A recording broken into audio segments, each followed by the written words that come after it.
Pessoal, bom dia a todos, bom dia crianças, papai, mamãe. Hoje sexta-feira, 20 de novembro, nós estamos encerrando mais uma semana, graças a Deus, né? Com saúde e que assim continue. Gente, vamos para as nossas atividades de história. Vocês acabaram de assistir às correções, né, das atividades da semana 2 e nós vamos agora para a semana 3. Então pegue sua apostila, abra na página 79. A partir da página 79 nós vamos para as orientações das atividades de história da semana 3. Vocês viram nas semanas anteriores, nós estamos trabalhando em história as diferentes formas da marcação de tempo, né? Nós usamos várias formas ao longo da nossa história, ao longo da história da humanidade.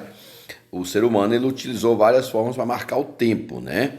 Hoje nós vamos estudar a marcação de tempo dos indígenas, né? Achei muito interessante a aula de hoje, né? Inclusive tem até um videozinho, vamos entender um pouco sobre essa marcação de tempo. Nós sabemos que os índios, eles sempre se orientaram, né, pela natureza para controlar as suas atividades. Que atividades? A atividade de plantação, né?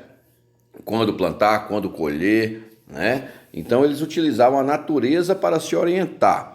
Diferente de nós, que nós utilizamos nosso calendário, que é o chamado calendário gregoriano, né? Ele está dividido em dias, meses e anos, né? Tá dividindo também as estações. Nós sabemos qual a estação, né, do frio, qual a estação para plantar, a estação das chuvas. Então, nós orientamos pelo nosso calendário. Os indígenas, se orientam pela natureza. Então, vamos lá.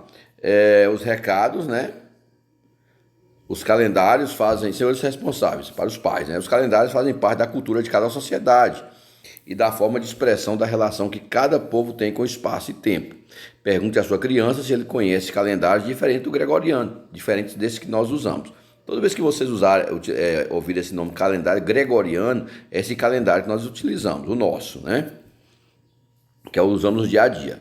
Caso tenha oportunidade, pesquise na internet os diferentes tipos de calendário usados no mundo. Para as crianças, você com certeza já viu um calendário, claro, né?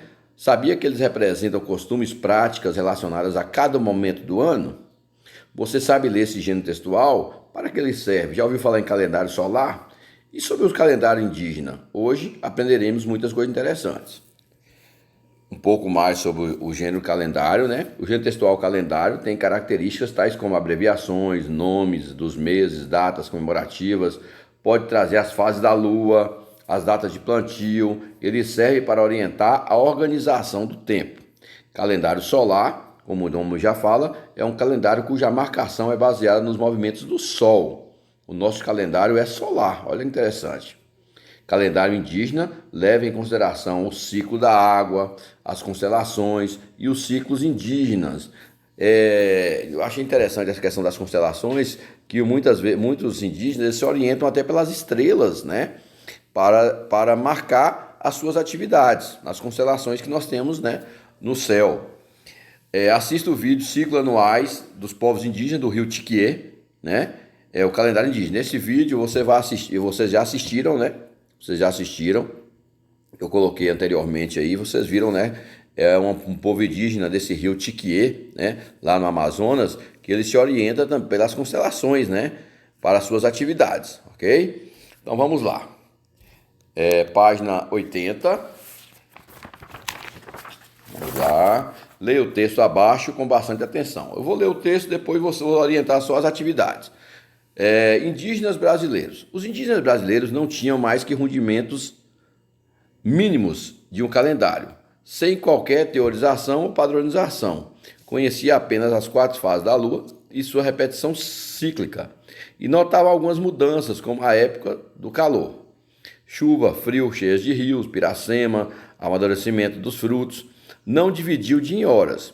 Algumas tribos, como a dos Guaranis, conheciam as 2 estações, do sol, Coroaci, né, que é chamado o sol Coroaciara, e das chuvas, Almanara. Olha que interessante, Almanara. Os cainguês, no sul do Brasil, contavam até 10 dias passados ou futuros, usando os 10 dedos da mão. Nique significa mão e tem quer dizer com. Reunidos esses esses ordinais com a palavra sol obtinham os dias da semana e com a palavra lua as semanas. Então aqui mostra como que era, né, a marcação de tempo pelos indígenas. Aí vem a atividade 2. De acordo com o texto, todas as alternativas abaixo estão corretas, exceto. Então você vai ler todas as alternativas, uma vai estar errada. Todas estão corretas, exceto. Qual é a que não está correta? Você vai marcar, ok? Os povos indígenas também tinham uma maneira própria de marcar a passagem do tempo. Para alguns desses povos, a passagem do tempo está relacionada à agricultura e aos fenômenos naturais, como chuva e o frio. O calendário a seguir foi criado por alguns professores indígenas. Ele mostra como os povos que viviam no Parque Indígena do Xingu associam a paisagem do tempo aos fenômenos naturais e às atividades agrícolas por eles desenvolvidas. É esse calendário aqui, ó. Aqui ele está coloridinho, né? Aí você vai ter ele aqui na página 81. Então você vai ver, ó. Eles relacionavam, se você voltar aqui, eles relacionavam a cada passagem de tempo com um fenômeno natural, né? Com algum acontecimento. Então você observar, por exemplo, o mês de janeiro, vou sair um pouco aqui da tela, ampliar. O mês de janeiro, o mês de janeiro ele tem uma plantinha lá. Então ele associava o mês de janeiro ao plantio, né? À colheita, né? Do milho, né?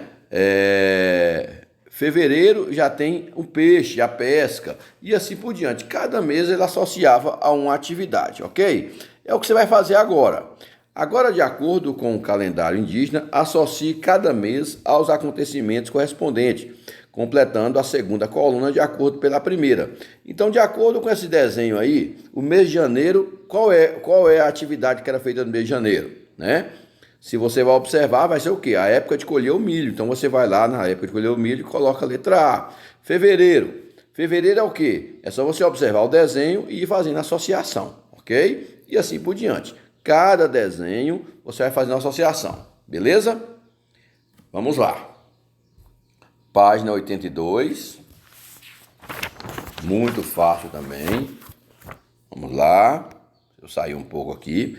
Agora você vai conhecer outro calendário indígena, o do povo Kalapalo. Leia com atenção. Sublinhe as informações mais importantes. O calendário indígena Kalapalo. Então você vai observar, você vai ler esse calendário indígena, cada mês acontece uma coisa. Ó, por exemplo, janeiro, o que foi relatado? Janeiro chove muito, nesse mês quem tem filho rapaz acima de 14 anos fica em reclusão, fica dentro de casa. Fevereiro, as pessoas que têm roça fazem cerca de paus roliços em volta da roça para as plantas não serem destruídas pelos porcos do mato.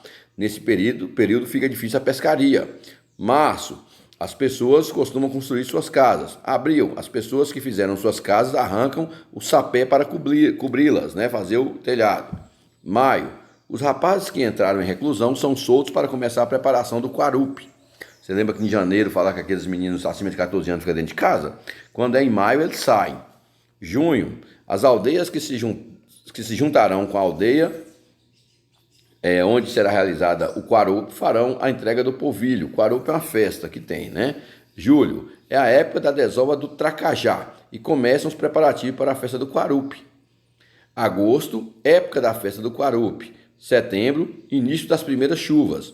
Outubro, época em que as frutas do pequi começam a cair. Novembro, época que os rios começam a encher. Dezembro, as pessoas da aldeia do Alto Xingu fazem vários tipos de festa. Então, cada mês eles têm uma atividade. O que você vai fazer?